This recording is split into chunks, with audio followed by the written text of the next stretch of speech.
Welcome back, Room 301, a new series, Series 2. We've got a new format for this series. So the format is we have two different experts on the podcast, two different opinions, two sets of viewpoints, one subject. And I think that'll offer a really good conversation and a good debate. The topic for podcast number one is optimizing PPC ads for maximum efficiency and reach. And I've got our head of PPC on the call today, Arena, and our head of web design, James. So, Arena, do you want to introduce yourself first? Yes, Rob, thank you. Thank you for having me, first of all. And my name is Arena, and I've been working at the Digital Maze for about a year and a half, and I've been doing all things paid for over 17 years now, which, a bit of a scary number, to be honest. And it's something that you would say I live and breathe. So here I am to share There we my go. opinion. Mr. Welsh. Yeah, hello. Thanks for having me on. I'm similar to Arena in that I've been around the block for quite a while. The only difference is I stopped counting at 15. But yeah, I've been in the design game for a long time, and once it became more than half my life, I stopped counting. But yeah, no, I've been in. So I've been with TDM since technically its inception, but sort of before that, we came through Boom Online. So I've been in, and then I've worked a couple of other places before that. I've been in the design game in employed roles for about probably about 10, 15 years, something like that. So my bread and butter is what I do every day. So I'm just here to be a little bit of an alternate opinion from the paid side, because I don't do paid ads, but I do experience them, and we do help to create their visuals. So hopefully something interesting for me to say. Brilliant. Thank you both. Well, I'm going to jump straight in. We've got a few questions to go through. Like I say, two different viewpoints on each question and each sort of part of this topic. Bit of a reminder, we are adding something new to our podcast this season. It's called the Room 301 Challenge. So a bit more on that later, but we'll be covering that off at the end. Something you don't want to miss. Pretty jovial, bit of fun at the end. So yeah, stick around for that. Right, to kick things off. So if you were to try and sell Fire to the Devil or Heaters in the Desert, where would you begin from a PPC point of view, Arena? Excellent question. And the answer is probably I would begin with the client himself. So I would go to the clients and I would just have a conversation with them. I would talk to them. First of all, what are they currently doing at the moment to sell the fire to the devil? Who are their competitors? What are they doing? Just have a sneaky peek in some in some tools like SEMrush. And have a look. What are they currently doing? Perhaps in Google or on Facebook or any other platforms. Just have this conversation with the client and ask them who is the perfect sort of customer from their point of view, because even though they are selling essentially fire to the devil, maybe devil is not the one who will make the purchase. Maybe devil has a friend that lives on the other side of the hell that could be freezing, and this friend might be thinking like, I should sell some fire to the devil, and this is when this company comes in. So there are lots and lots of things that are sort of coming into play here. I hope this answers the question. What's your view on that, James? Well, you're essentially asking, are they trying to sell something to people that they either already own or have more than ample supply of? So there's the real challenge, isn't it? Is you're in, I guess that it's a metaphor for being in a crowded market, right? So when we talk to clients on the website, we do get people in crowded markets quite often, and because they're seeing success in other places, they want to follow that, or they're trying to move into that market. And the main thing we always want to do is I just want to say, well, what's different about it? Okay, so let's use that fire metaphor and flog it into the ground.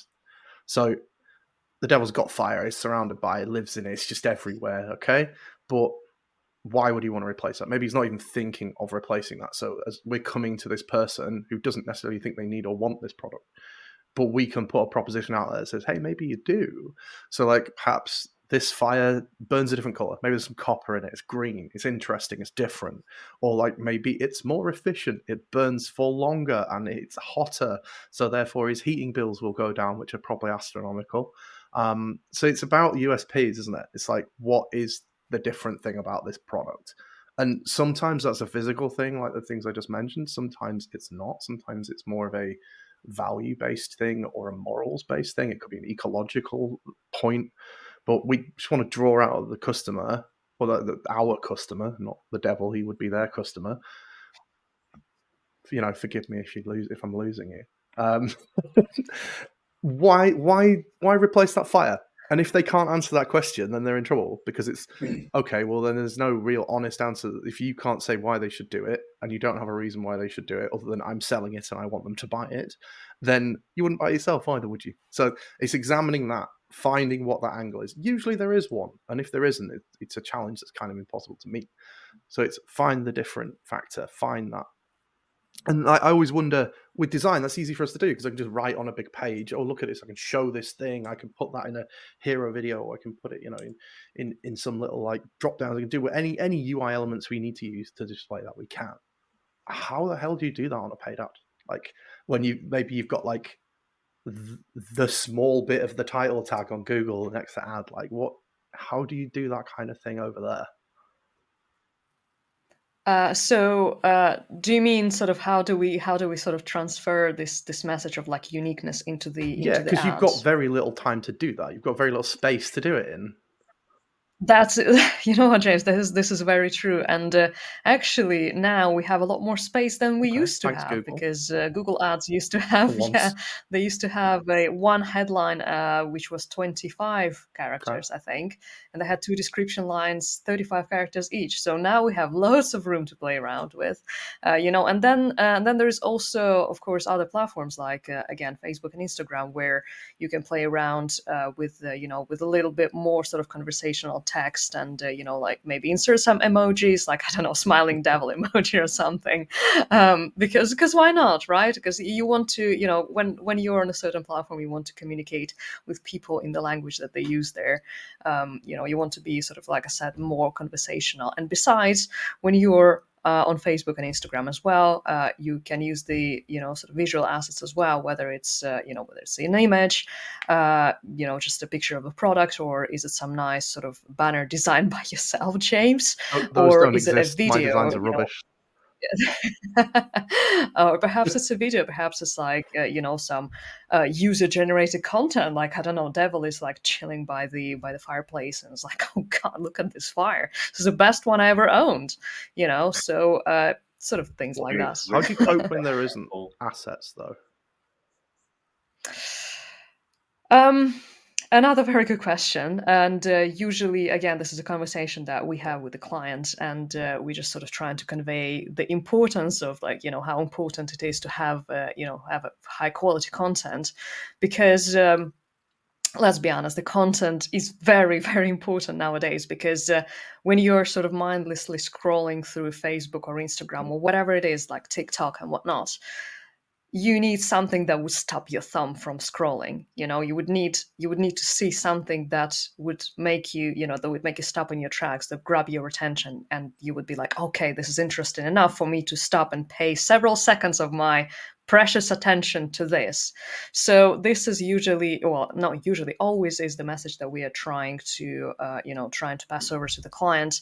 And this is when we're either sort of talking to some third party sort of freelancers who are specializing in creating that sort of like either images or videos, or we're talking about user generated content, etc. So this is very important, and I would not sort of bargain on on the like lower quality So content. it's not enough to just have a to USP. You have to be able to prove it, don't you? You have to be able to say that. Yeah. yeah. Okay. Yeah. Because this isn't something I worked on, but I've got a friend of mine who's worked with a client recently, obviously naming no names or companies or whatever, but they make quite a high-end furniture item.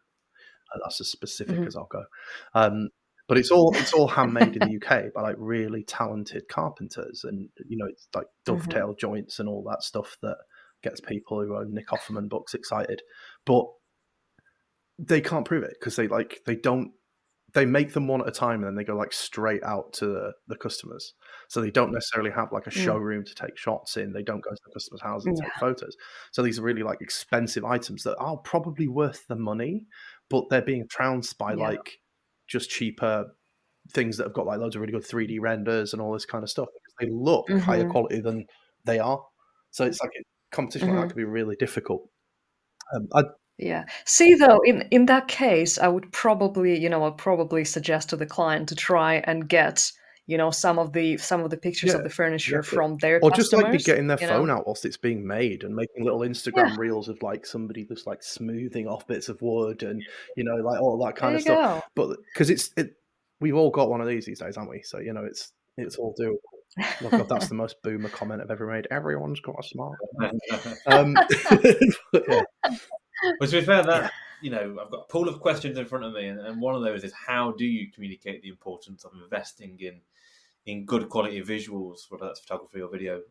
Especially from our point of view, we're an agency. We have a variety of different clients. We've got different levels of budgets, and we've got a lot of budget. Some haven't got a lot of budget, but nevertheless, it's very important to have a good set of quality assets to support paid campaigns. So, how do we go about communicating the Yeah. importance of that? Yeah. I mean, pretty much what I just said. That we need to really emphasize to the client, and we need to basically put them in the customer's shoes, if you will. So just have a think like what exactly would make you stop scrolling and just to pay attention to the video. How to make it catch your attention from the first like couple of seconds, because that's literally all the time you have, couple of seconds, sometimes even less than that. And these the content like that is very, very important. And just to give you an example, I saw the Instagram account of a local restaurant, which is supposed to be absolutely amazing, but unfortunately, their Instagram account grid just didn't look great at all. The photos just, that they were not professionally taken. They just, the lighting was not great. So, unfortunately, the food that actually was really good simply did not look appetizing on Food their Instagram photography is account. really You hard as know, well, isn't it? I know a couple of people who work in the yeah, biz, and like yeah, you see all those videos about all the fake food that people put out, but restaurants Yeah, can't really do that.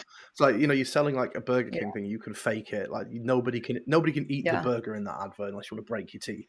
But restaurants yeah, can't do that. exactly. Like they can't make fake. Yeah, So like the challenge there is particularly acute. I think like to get somebody who can take yeah, good food photos in the mm, moment is hard. yeah. Yeah. What about the sort of web design side of things, James? Like, how important Oh, would you it's super say important because this sort of we we can the way I like the metaphor I use with clients is that we essentially are designing a frame. You put the yeah. photo in it. So Hmm. and we are trying to bridge the gap with being able to provide photography service and videography services these days, Hmm. which is something we're moving forward on. But in a lot of cases, there isn't anything in the client budget to pay for that, so they have to kind of have to do it themselves. And it's something where you'll talk to people up front and they agree with you. They know it's important and they already know it's important. And if they Yeah. don't possess good imagery already, they're probably looking over the fence at the Joneses and saying, well, how are they doing it? In fact, that's the wrong metaphor. Let's pick up the devil metaphor. So Satan's over here. I'm selling fire to Satan, I suppose. In this case, fire's a website. I'm twisting the metaphor again. But he's looking over at Beelzebub's agency and, he's got there with his high end DSLR and all this out. So they know they need better pictures of the fire. But Yeah. the thing I want to kind of do is bridge that gap of difficulty for people. So saying, look, you don't necessarily have to have that because something's better than nothing. In that restaurant example, something maybe wasn't better than nothing. But I think with product that isn't like something people are going to eat, it's you can take something with your own phone, get your lighting, just take a little bit of time, watch some YouTube tutorials. But even now more than ever, there's tools everywhere for taking what you've done and making it look sharp and making it look better. You've got loads of AI background removal tools. So if you don't have like an amazing lighting setup, but you can get a reasonable picture of your product with shadows everywhere in the background, Hmm. Google AI background removal. There's going to be something doing that for free or very Hmm. close to free. You can Hmm. improve that stuff for very, very cheap now. Obviously, I think the better route is a professional photographer and a professional editor. And if people can't find the room in their budget for that, maybe they need to question why they don't think that's worth that much money. But in terms of just Mhm. getting them to start, getting them from nothing to something, I think encouraging people to do it themselves. So something we've done in the past is write a little bit of like an art direction sheet for them to give to somebody in their business who maybe there's a photography Mhm. student or somebody who's just a bit of a keen eye with a camera. So we're just trying to push them over that line. You know, we can also Mhm. come in and art direct it, and you know, with a photographer there, but it's trying to just reduce that difficulty gap, because if we just say to them, look, this is really important, you should do it, you should do it, you should do it, and they already know that, they just don't know how to get started. Mhm. That's what we try to do. It's not always successful. We don't always manage it, but in the cases we do, I think that client website goes from like 80% as good as it can be to 100% as good as it can be, because we Yeah. can't, you know, if you make the most ornate frame in the world and you just put a child's finger painting in it, no offense to anybody's children, it's not exactly the Mona Lisa, is it? So You've not met my that's son. yeah. Maybe he's presenting the next podcast Yeah. on. That was a good segue if we ever needed one. So AI, you know, it's. Mm. I know we implement Mhm. AI very, very successfully in your team, James, within the business. And, you know, I've seen how it makes what we do and elevates it, and I've seen how clients react to that as well. But from a PPC point of view, how are we sort of looking at AI to improve the effectiveness there? Or, you know, are we looking at it? Is it something we think we should be looking at right now, or is it something we just have an eye on for the future? Yeah.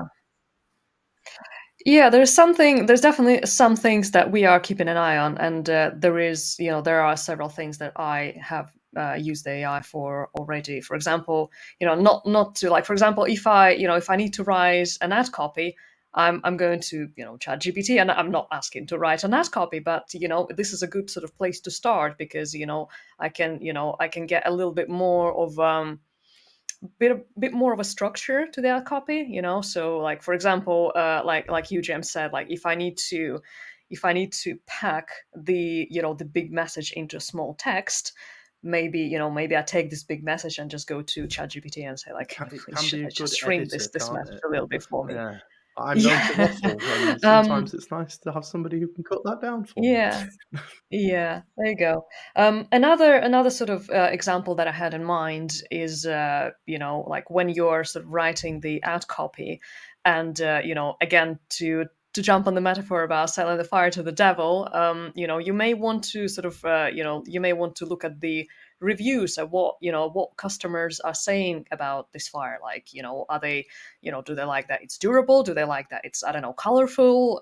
Do they like that it's I don't know, uh, burning with sparks or something like that, so what exactly do they like? Or maybe look at, maybe look at something that customers say almost made them not want to purchase it, because maybe they thought it will be, I don't know, it will be burning for like only 30 minutes or so, or maybe it will be, I don't know, it will be way too expensive for what they're getting. Maybe they thought it will be low quality.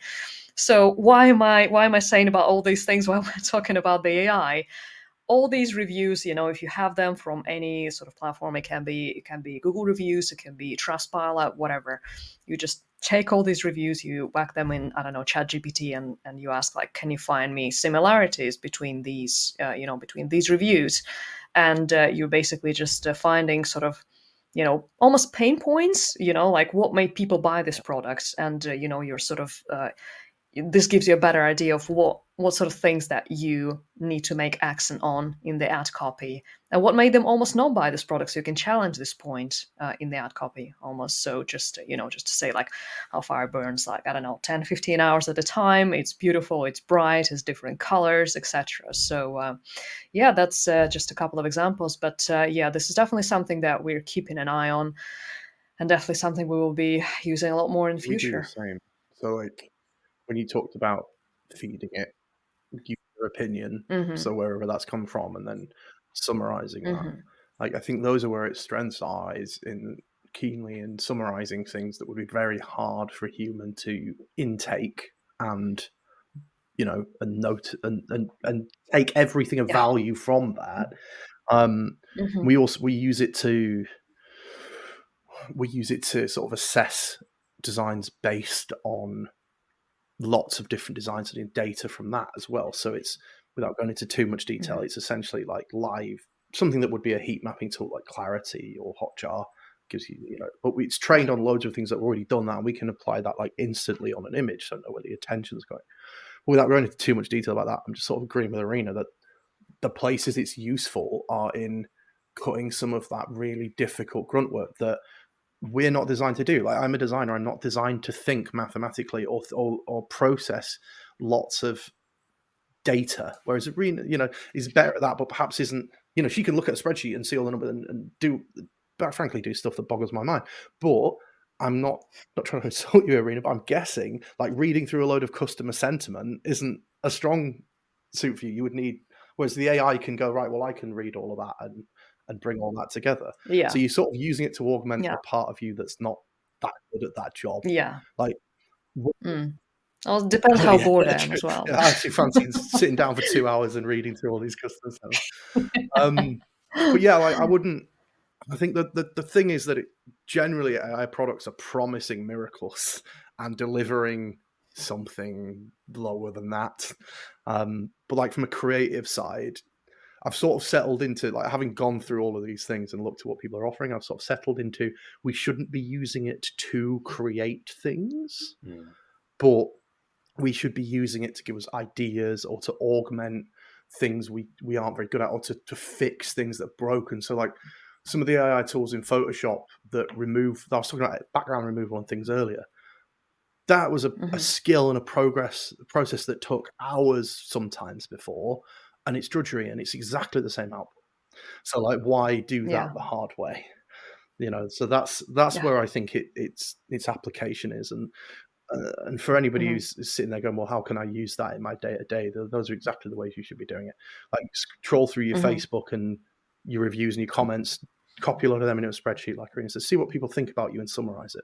You don't, as a business owner, you probably don't have time to read every single comment everybody says about you, but these things can do that for you. No, I agree. I agree with both viewpoints. And I know I've seen some really impressive stuff from all the teams in our business in terms of how we utilize AI in a way that benefits the client, but also does it in a safe and ethical way as well. And I think that's really important to have that balance and still be keeping an eye on the future as well. I should probably add that there is lots of resource around AI, PPC effectiveness, design. I know James wrote a really comprehensive blog recently on all things design, and they're housed on our website, which is thedigitalmaze.com. And just in keeping with the thoughts around the future, where the marketing landscape could go, what are we experimenting with in terms of platforms? What sort of creative skills do we think are going to be the difference in 2024 and beyond? Yeah. There are so many things. Obviously there are a lot of new platforms out there that we're kind of really wanting to kind of start advertising on, or already kind of started advertising on. For example, Pinterest, even though it's been a while, it's been around for a while. There are other platforms like I don't know, let's say Spotify, and there are platforms like perhaps you wouldn't even think of them straight away when you think advertising, like I don't know, Quora, Twitch, Reddit, you name it. And I think the main sort of things that we need to sort of start thinking about, and something that I want to believe I think like that, and I encourage my team members to also do that. I mentioned a few minutes ago that if you're on Facebook or Instagram, keep things like nice and conversational, but you need to think of a tone of language when you're switching between the platforms. You need to think of a creative you're using on different platforms, because if we are thinking of an audience in TikTok versus the audience, let's say, on Reddit, this will be a completely different approach. Like, you can't just take a message and the video you're using on TikTok and just whack it on Reddit. Like, people are not going to take it well. So you need to sort of learn to adapt. You need to think. You need to think of a bigger picture. You need to think of a different sort of content and tailor it to as many platforms, or as many sort of interests in these platforms as humanly possible. For anybody watching and not just listening, this is the audience on Reddit. This is what it looks like. Take note. That's Yeah. beards, headphones. That's yeah. That's, Yo, I'm yeah. also on Reddit, so. I am also on Reddit. Oh, God. Yeah, We're Nobody's all on ever going to Reddit. find my Okay, handle. really. we're all closet Reddit. Reddit's that. Yeah, everybody's No one accepts everybody's a it, closet James. Reddit user. That's That's very, very true, and nobody ever shares their handle and goes, "Oh, that's me." Like it's not. Yeah. Yeah, it's such a difference, isn't it? Like every other social thing, it's like, "Oh, add me on so and so." Nobody's out there going, "Add me on Reddit." Like no. Yeah. And some dark Nobody stuff wants to on know. there. Why is that though? Why would I need to change my creative for say Instagram versus Reddit when I suppose we kind of just proved that maybe the audience is not as Yeah. maybe different as what we may assume, so to speak. Yeah, I mean the audience is certainly diverse, but I think that people that go to Reddit, they go there with a certain mindset, you know. So they expect to see a certain type of content there, if you will, you know. So if you if you can do something like very sort of careless and maybe slightly salesy on TikTok and Instagram, don't ever go salesy on Reddit. It's a dress code, isn't Because it? I've seen It's a dress code for a club. It's like no shoes, no shirt, no exactly. service. Yeah. I've seen things like that going very, very wrong. So, yeah. What about yourself, James? I don't even know if it applies to yourself. Yeah, I mean, as a web designer, primarily for the last 10 or 15 years, we are focused on Mm-hmm. an audience for a specific site. So that audience has got there somehow. Mm-hmm. So generally, we Yeah. are adapting to them. You know, we do user experience research. We want to learn about audiences, but in terms of like broader areas where things are different, like through my career, I have obviously done design for all sorts of different things, like motion graphics, I've done illustration, done print work, that kind of thing. There's certain expectations you need to have, but I guess we're just trying to make sure the square peg goes in the round hole, or the triangle hole, or the oblong hole, or whatever. We're not necessarily thinking about a tone of voice all that often. I mean, we have taken to jumping away from dummy text in our designs. In our initial things we send over, we try and echo a tone of voice the client would want to see. So, but that's for a client, that's for an audience. It's not for, we're not doing design to go on Reddit, to go on TikTok, to go on whatever.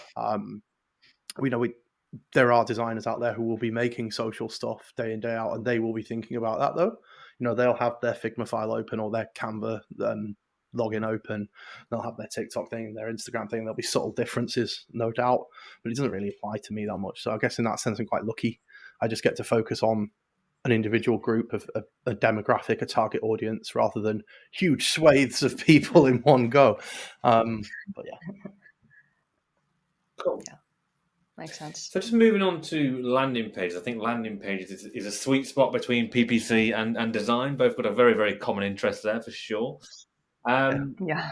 Best practice, and I'm very interested in not the difference of opinion, but sort of what do you look for from a PPC perspective, and I suppose from a visual perspective in your shoes, James. What do you look out for if you could put a best practice against it? We'll start with you, Arena.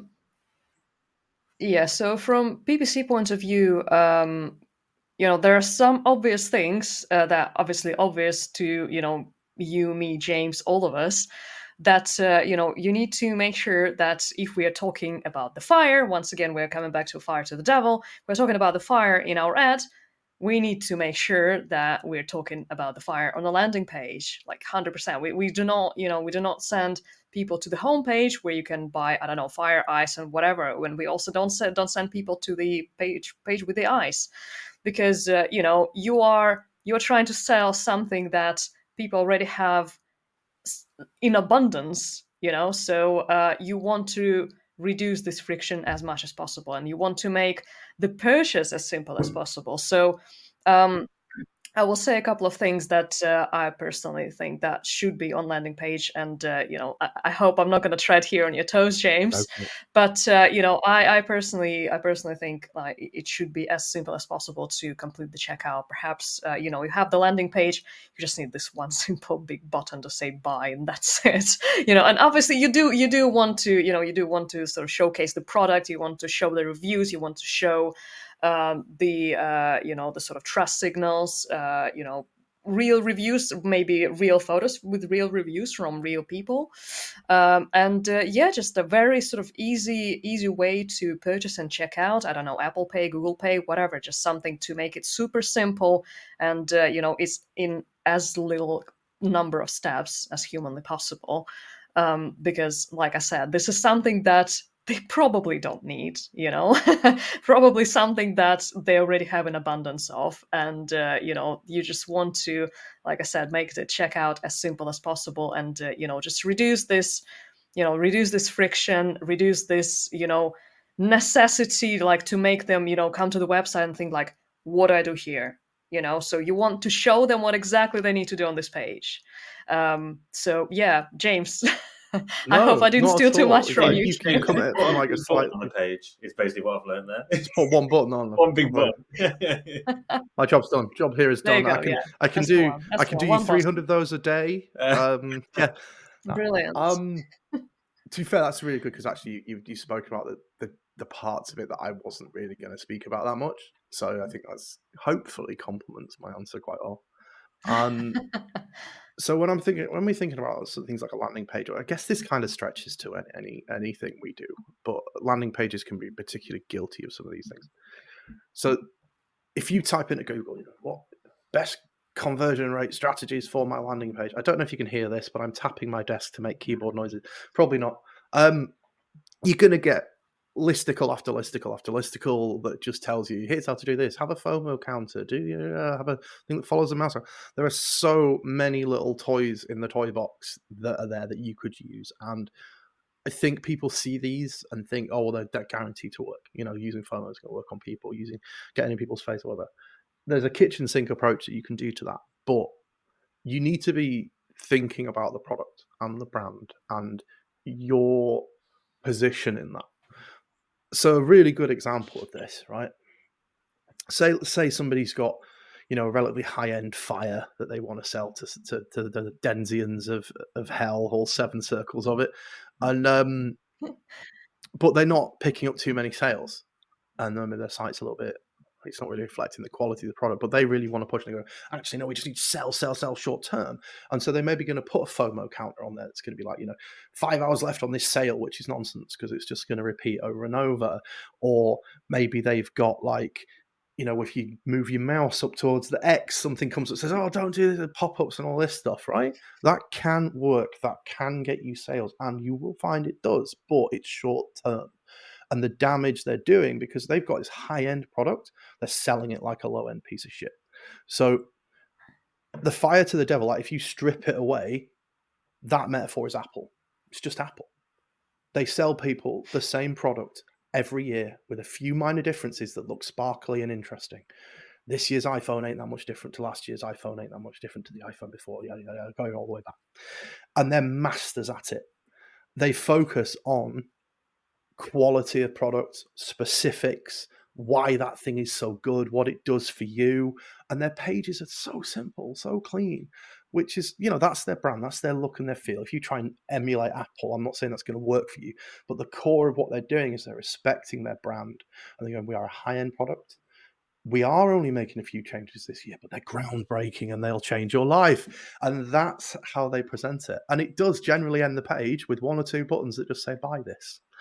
And Yeah, there you go. that's the approach. Like, it's to think about what you're selling. If you're selling buy it high, no, buy it low, sell it cheap, pilot high fire, then by all means go that route, throw those FOMO things in.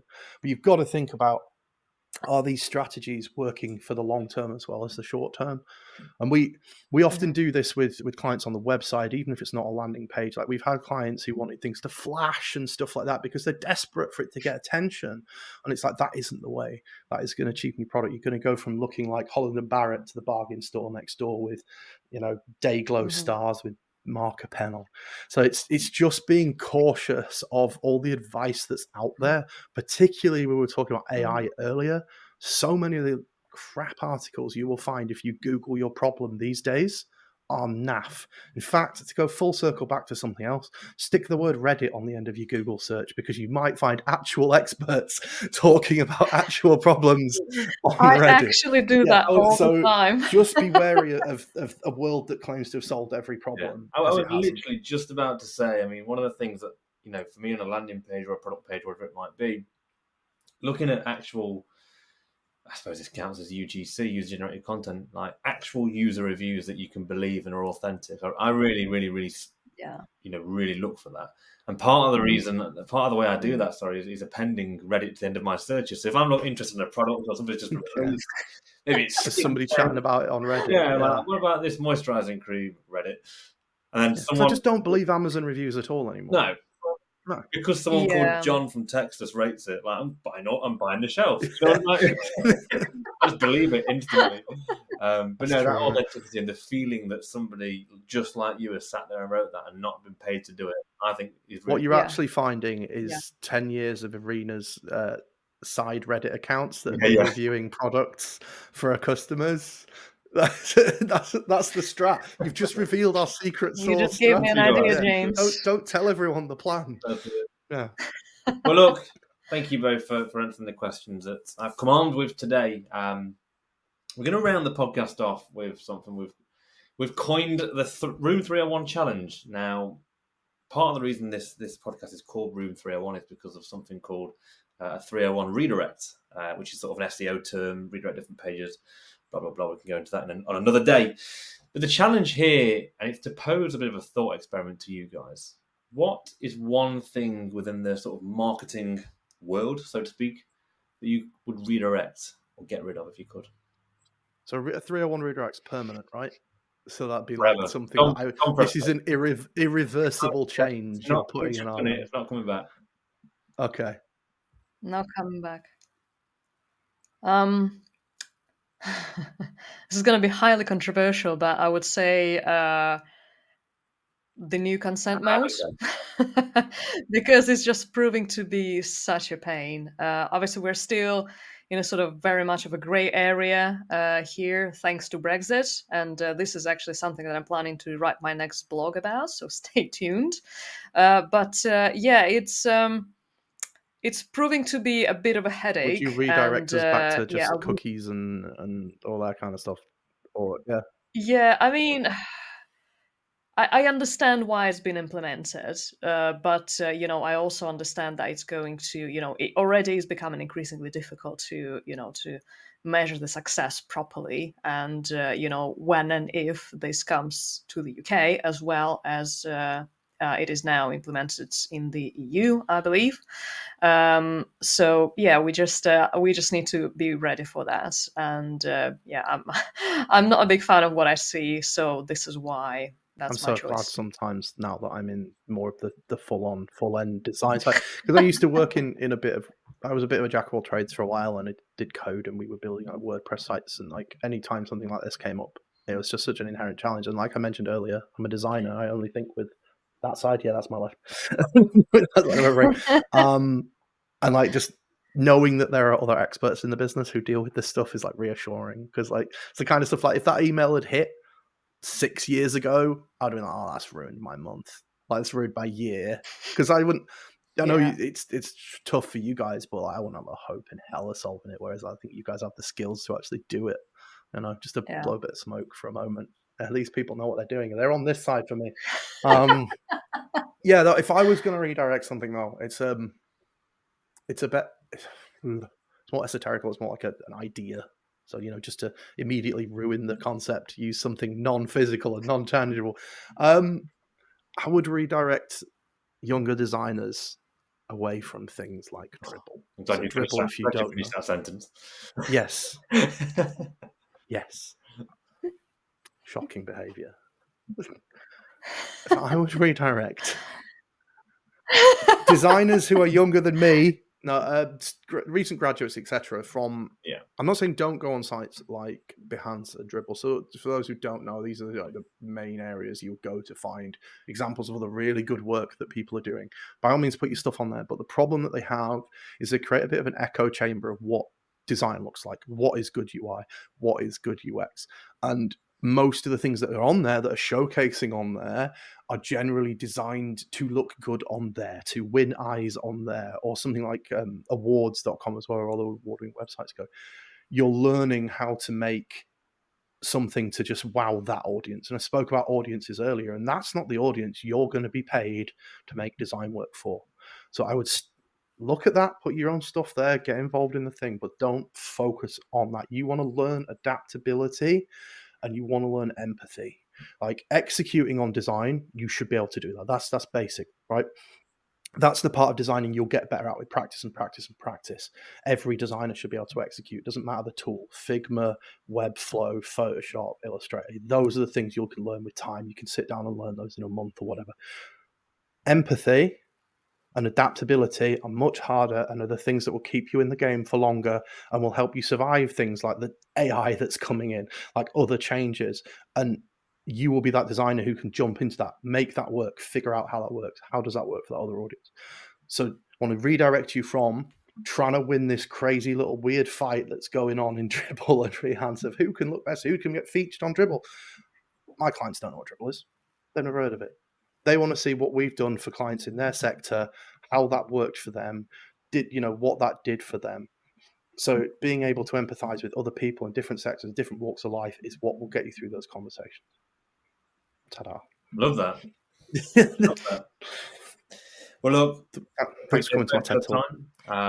Some really good perspectives, a really good debate on certain topics, which is obviously centered around PPC and maximizing the effectiveness there. But obviously, in my opinion, who isn't a specialist, more of a generalist, any form of marketing doesn't work if there's only one set of specialists working. It has to have different perspectives, different skill sets, and it all comes together to create a cohesive strategy that works. And it certainly works for our set of clients. So yeah, it's been good to get two different viewpoints and get the debate going. So thank you all for listening. We'll be back again soon. Our website is thedigitalmaze.com for anybody who is interested in our services. And yeah, we'll see you again soon. Do we have a cool sign off? Not yet. We should make one. That'll do. Not yet. That'll do. That's a sign off. Not yet next week.